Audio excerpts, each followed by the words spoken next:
Je vous remercie, Monsieur le Premier ministre. Je voudrais donc, à la suite du garde des Sceaux, apporter des éléments de précision sur la question qui a été posée et même avec votre autorisation, en profiter parce que je sais que les deux questions sont liées, parler un peu de la question de l'ordre public, mais également aussi de celle relative aux possibles manipulations. Et c'est selon le bord à partir duquel on regarde, ou l'angle à partir duquel on regarde la question. Alors, pour revenir sur les décès qui ont été annoncés, à la suite du Premier ministre, nous en profitons pour réitérer nos sincères condoléances à toutes les familles qui ont été endeuillées, mais aussi souhaiter un bon rétablissement aux blessés et marquer toute notre compassion à l'ensemble des citoyens sénégalais qui ont été frappés dans leur bien. Je voudrais, Monsieur le Premier ministre, avec votre autorisation, un peu rappeler le contexte. Parce qu'on a tendance à oublier le contexte et les faits qui sont à la base de toutes ces manifestations, mais également des conséquences regrettables sous la forme de décès ou d'atteinte aux biens. Le contexte est le suivant. Monsieur le Premier ministre l'a rappelé dès l'entame de son propos. C'est une affaire purement privée qui oppose deux citoyens sénégalais. L'une se nommant Adji Sarr, l'autre étant chef de parti et répondant au nom de Ousmane Sonko. À la suite de cette accusation, on a crié au complot. Une machine destinée à empêcher un homme politique de se présenter aux élections présidentielles. Mais il faut le rappeler, nous sommes en République. Nous sommes dans un état de droit. Et dans un état de droit, l'État lui-même est soumis au droit, mais les autres citoyens également sont soumis au droit. On peut ne pas être d'accord avec la position exprimée par un citoyen comme vis-à-vis, comme on peut ne pas être d'accord avec une position exprimée par le gouvernement. Mais tout cela est normé. Nous vivons en société, il y a des règles auxquelles tout le monde doit se soumettre, à commencer par le gouvernement lui-même. Mais qu'est-ce qui s'est passé dans le contexte des manifestations de mars 2021, comme dans le contexte des manifestations de juin 2023? On a entendu délibérément se soustraire à l'application des lois qui s'imposent à nous tous. Lorsqu'on n'est pas d'accord, on va contester et faire prévaloir nos prétentions devant les instances habilitées. Mais on ne demande pas à des citoyens de sortir pour manifester au prix de leur vie et en l'assumant publiquement. C'est ce à quoi on a assisté. Et notre modèle de vie en société n'a absolument, encore moins notre histoire, n'a absolument rien à voir avec tout ceci. Nous pouvons avoir des divergences de point de vue, des divergences même parfois profondes. Nous pouvons avoir des opinions très différentes. N'empêche, lorsque nous sommes amenés à être départagés sur des positions qui ne sont pas les mêmes, inévitablement, nous devons nous retourner aux différentes instances, mais également organes désignés à cet effet. Mais on ne peut pas se lever pour dire que si vous n'êtes pas d'accord avec moi, la vie en société ne va pas se poursuivre. C'est d'ailleurs ce qui a amené les attaques injustifiées des infrastructures qui nous sont utiles, pour ne pas dire indispensables, à notre vie commune. Qu'est-ce qui se passe aujourd'hui au Sénégal? Vous n'êtes pas d'accord avec moi, vous organisez une attaque contre mon domicile. Vous n'êtes pas d'accord avec moi, mais vous demandez à ce qu'on m'insulte sur les réseaux sociaux. Vous n'êtes pas d'accord avec moi, vous dites, vous jetez la personne à la vindicte populaire. Alors, Est-ce que c'est ça le modèle démocratique dont on a hérité des anciens et de nos prédécesseurs? Est-ce que nous voulons vivre dans une société où certains n'auront plus voix au chapitre parce que simplement ils auront peur d'être attaqués s'ils expriment leur position? Et ça a commencé avec la presse. Je l'ai dit lors de ma rencontre précédente avec la presse internationale. On n'y a pas pris garde, mais ça a commencé en 2019.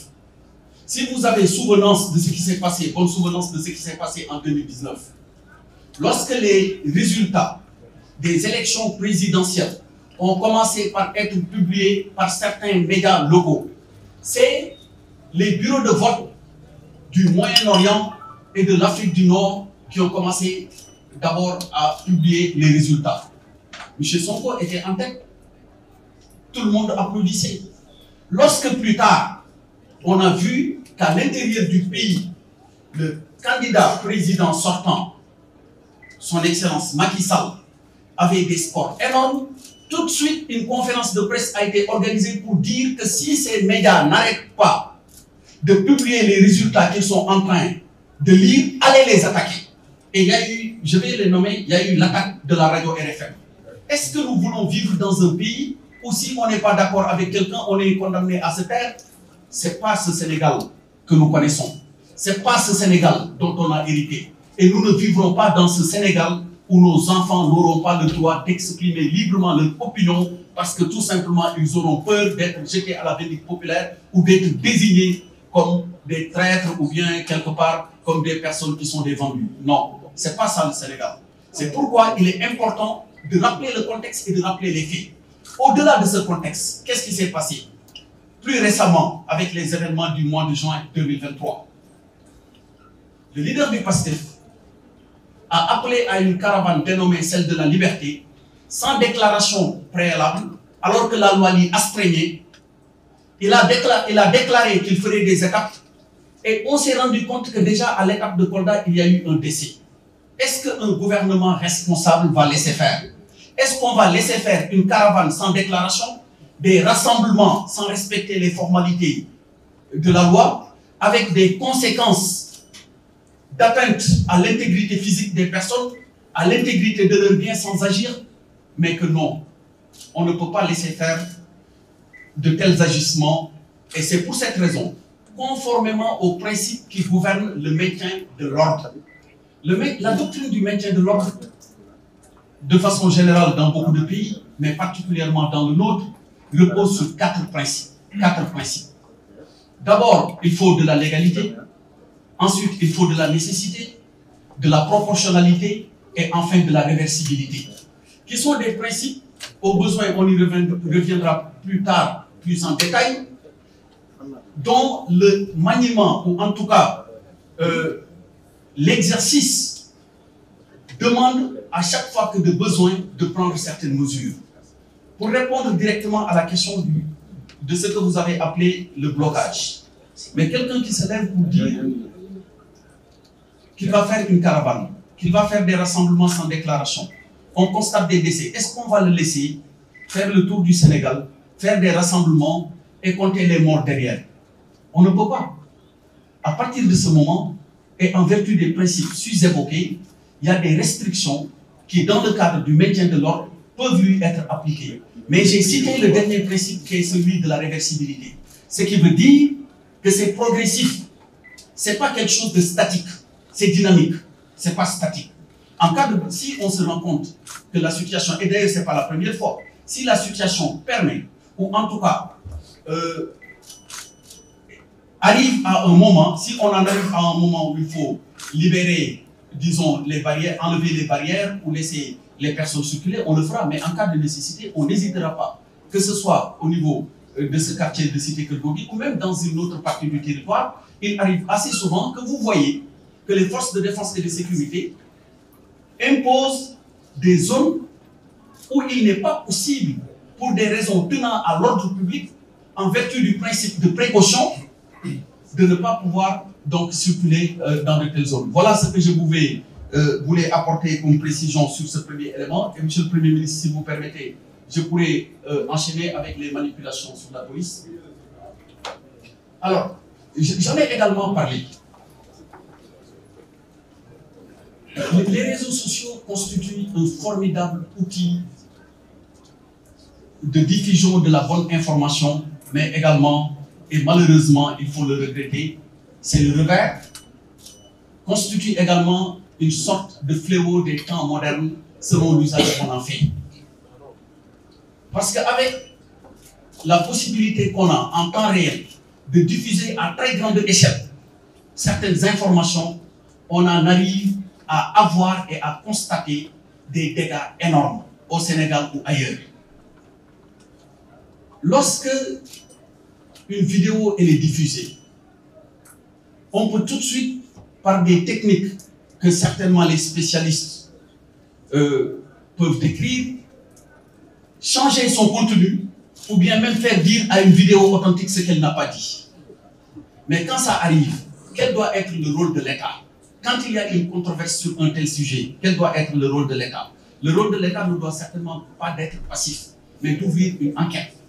Ce qui a été annoncé lorsqu'on faisait avant-hier avec le Premier ministre la visite du BRT, et les enquêtes détermineront, comme je le rappelais tout à l'heure, la vérité, après que chacun a donné sa part de vérité sur un sujet, disons, qui est devenu quelque part polémique.